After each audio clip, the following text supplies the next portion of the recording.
So with the second issue of Absolute Batman, we see a couple interesting things happen. Multiple lore revelations with Alfred, his villains, and even Gotham as a whole, but even down to this Absolute Batman, Bruce Wayne himself. Because this story picks up from a plot point from the first issue, where we seen Bruce's father, Thomas Wayne, sacrifice himself to save his class of children, because in this universe he is a teacher and not some billionaire businessman. But he saved his class of students from a gunman when they were on a field trip to the Gotham Zoo. And during this incredibly tragic event, we seen child Bruce trapped within a bat enclosure. And here we see this young Bruce at his lowest point. A pivotal moment. And in this instance, seeing the multiple and swarm of bats, the sight of this, the sight and fear of this forever ingrained inside of Bruce's mind and forever changing his life's trajectory. And we cut back over to present day and see the ramifications of this, as because, well, he is Batman now, fighting against a small army of the party animals. A new gang in Gotham, completely terrorizing and just causing chaos. And while he is at this Gotham Aquarium absolutely wrecking house, Alfred, in this universe who isn't connected to Batman in any way, and is basically a secret spy here, he is watching from the shadows and narrates, saying over the next 2 weeks the party animals escalate their offenses on Gotham, and in return, Batman escalates his offense on them. He isn't everywhere, but he seems to know where their biggest attacks will be, like right here at the aquarium. And the reason why Alfred is even here kind of helping Batman, as he goes on to say, he's doing his part in trying to help him by adding surveillance protections.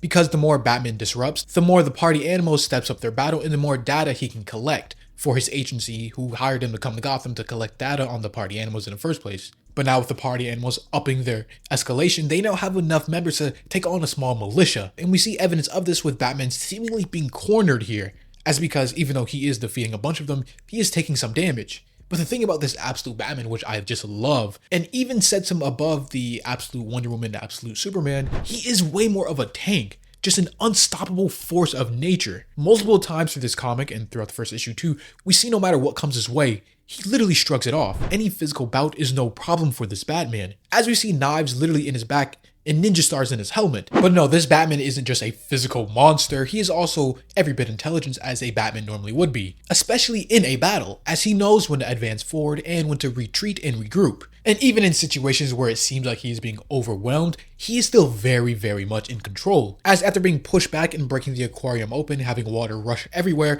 Batman jumps up using his cape to cling to the ceiling. Because as Alfred goes on to say, he plans everything, he uses everything. A fighter who knows the terrain takes advantage. Because while he is up there and all the rest of the party animals are down there, Batman uses his very strategic position to pull out some gadgets and drops a ball of chemically concentrated vinegar, which turns the salt water into acid, literally the definition of working smarter and not harder, taking out all the party animals present in one clever attack. Because as the party animals come out rushing with chemical burns, Alfred still watches from the shadows, all while Batman, seeing this as a victory, makes his retreat as well. Because he has stashed us all over the city, but not many caves as a Batman normally would. And with Alfred also not only keeping tabs on Batman, but gathering information on him and everyone else in Gotham, he sees with all of his stash houses around the city, it marks the form of a bat, just like the one on his chest. Meaning even down to this random detail that almost no one will find out, he is certainly committed to the bit. But Alfred in this case doesn't just know that he is Batman, he also knows that Batman is Bruce Wayne, keeping tabs on his civilian life as well.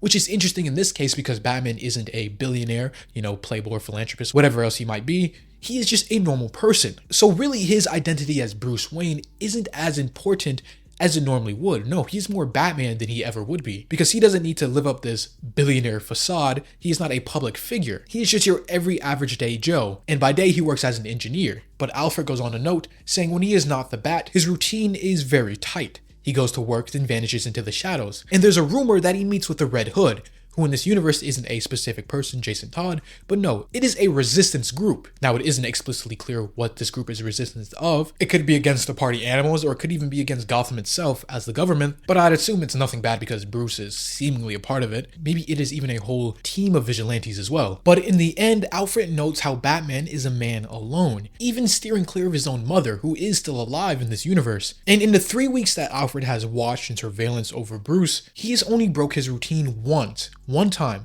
to make one stop at Blackgate Penitentiary to visit Joe Chill, his father's killer. Now, of course, it isn't known what he says to him or what that interaction goes on to be. It instead leaves it up to interpretation, which I think is really interesting because at this point, Bruce is only, 22, 23, early 20s? So he doesn't have that same refinement that a little bit older Bruce might have, Batman might have. And especially seeing his father's killer here, intangible in the flesh, maybe one day this absolute Batman might be pushed far enough to take revenge. But that is not the case here. Moving on though, we see Alfred's employers tell him that he has to stop protecting the Batman, saying that he's become too volatile of a factor, and Alfred even considering telling them off, saying no, that Batman is helping him in gathering his data, but he doesn't go this way and instead removes the protections. Soon after this though, the party animals find the high-rise that Batman uses as one of his locations. As a group of them rushes up to try and take on Batman, Bruce Wayne put an end to him. But again, like always, Batman is one step ahead. No, he is 10 steps ahead, as suddenly the entire high-rise goes up in smoke, explodes in a controlled demolition. Because the entire building doesn't come down, no, it was destroyed and detonated in a very specific way. Because this is what Batman wants. Previously, before he was getting his bearings, getting his foot in the door as Batman, as his vigilante, as protecting Gotham, but now he is pushing past that. He's putting both feet forward and fully letting himself be known. Because as we see, the building goes up in smokes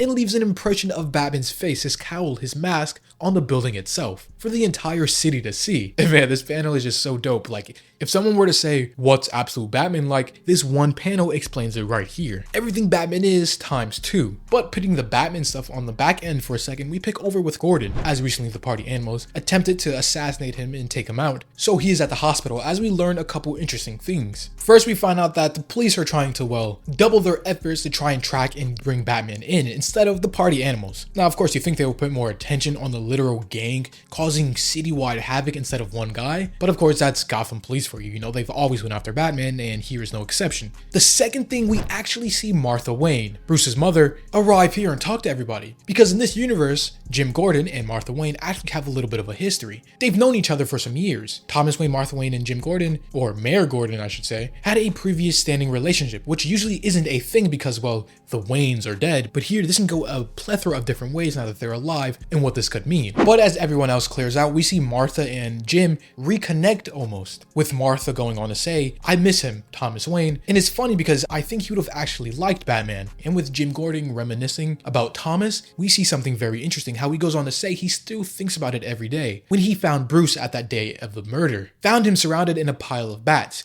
He didn't even see him at first, didn't even know he was there, until he screamed. That scream still sticks with him to this day. And it seems like that day changed the lives of multiple people. Obviously Thomas Wayne being, taken out that day, Bruce forever changing, and also the lives of Martha and Jim too. Because as Martha Wayne, his mother, goes on to say, before that day, Bruce was my little boy. He told me everything. His whole inner life was mine to know. But now, I barely know him at all. Because Bruce Wayne is so committed to this Batman act now that he pushes away, for better or for worse, everyone else, including his own alive mother. And this thing with him being closed off and reserved now, he never really grew out of it. Ever since that day, this is kind of the new Bruce as he is now. Because even in a flashback when he was a child, sitting inside instead of going out with his friends, even telling his mom off, saying he just wants to be left alone, even seemingly going on to feel a little bit of guilt over the entire situation in him being at fault for what happened with his father, because he was the one that won the science fair and suggested they go to the Gotham Zoo as prize, as a field trip. And so even years later, Bruce still carries all that with him, completely closed off and reserved, even when he puts on an act to try to not be. And speaking of his friends, we see Bruce go to a little poker game hosted by some of his lifelong friends. And here, this entire interaction is very interesting, because we see this mastermind, Bruce Wayne, at work. You see, he isn't here just to have fun, play little rounds, no. He is still on his mission, using his connection with his friends here, even if they don't know it, to get more information and draw out, so he can continue to be the Batman to the best of his abilities. Because his little friend circle here, well, they're not the best people. They consist of some of his most iconic villains, the Riddler, the Penguin, Killer Croc, except in this universe, they are not at that point yet, and are still relatively enough normal civilians. And the only person who was in this friend group who isn't present now is Selina Kyle, the Catwoman, but she herself is a different case. And up until now, we haven't seen any mention of her. But for now, we see Bruce Wayne sit down and start to play their little game. And while they're in the middle of playing, Batman literally just brings out one of the party animal's skull mask heads, puts it on the table, saying that he is part of the repair crew in Gotham, of course not giving away that he is Batman and he got it from one of his battles, because one, he uses it as a bargaining chip in the poker game they're playing, but also he knows that some of his friends there are some very intelligent people, meaning he's leveraging his connections almost, not even in a friendly way, but to see what he can get and further his goals as Batman. But of course, some of the people want no part in this, such as Killer Croc, whereas others like the Riddler find this very interesting. Because as Bruce goes on to say, these masks might be what they need to figure out where the party animals are striking next. There are special chips inside of the mask that hold a geographical information system, meaning if one knew how to decode it, one could possibly get a ping on where they might show up next. And even some of his other friends, such as the Penguin, Cobblepot, it seems he is involved in some shady business. As of course, being in Gotham, 9 out of 10 people might be as corrupted or have their hands in some shady stuff as the entire city is corrupted. Because as the Penguin goes on to further say, he doesn't think that the party animals are out for anything specifically. They are really just here to wreck the city, spread chaos, and that their leader, who we know is the Black Mask, literally just straight up kills anyone who meets and tries to make a deal with him. Meaning it's less about the political impact or the power of it, or even the money. It really seems the party animals, specifically their leader, is trying to spread chaos and bring Gotham under. And you know who this sounds like? Yeah, the Joker. One of his iconic MOs is literally being chaos incarnate. And interestingly enough, so far in this universe, he has taken the normal Bruce Wayne route. He is a very wealthy individual, traveling the world learning what he can for whatever reasons he may have. And who knows, this Black Mask or the leader of the party animals might even be Joker in disguise. But of course, that is just a theory of mine. Moving over towards the evening, we see Batman back on patrol and on a specific mission as he is breaking into a government office to look for some answers. Specifically something known as a golden chest, which he was tipped off to. And as he expertly makes his way into the facility and to the device hacking into it, he finds that the golden chest is just a code word for something called Ark, which of course spells out Arkham, as in Arkham Asylum or whatever in this universe this might be. But unfortunately for Batman, all of this is a big trap. As I've mentioned before, we see the Black Mask, the party animals leader, talking to Batman directly, as he has orchestrated this event to get him in a spot he wants him in. The entire building is surrounded. They have tipped off the entire police department, and also the party animals themselves are surrounding the building. And why? Well, the Black Mask set this up as some sort of test, giving Batman a deal. Everything that he has ever wanted, all the information he might need, and his only task is to just survive. As one of the Black Mask soldiers walks in with a rocket launcher directly aimed at Batman, blowing him up. And oh my goodness, when I tell you this moment is so cool, Batman just stands there, not making any effort to move, tanks the explosion, being the absolute tank that he is, this absolute Batman, and rushes forward just like that, taking the guy out. A physical beast. But knowing that this is now a trap, Batman starts to make his escape, hopping down the elevator shaft all the way to the bottom.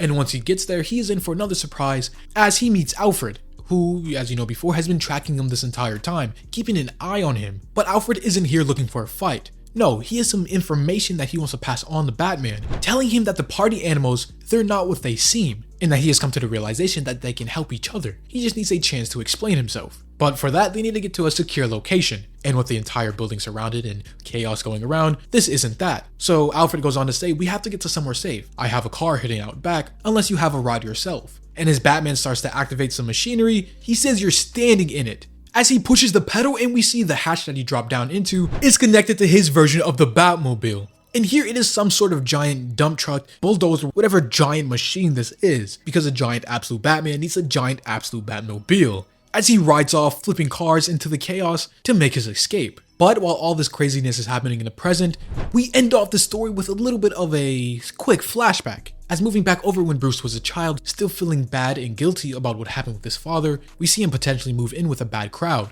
A crowd in the form of Selina Kyle, a young Catwoman. And how will this all connect and what does this mean? We will find out soon as this issue and video comes to a close. If you've made it this far and enjoyed, leave a like, or subscribe if you're new and want to see more of this type of content.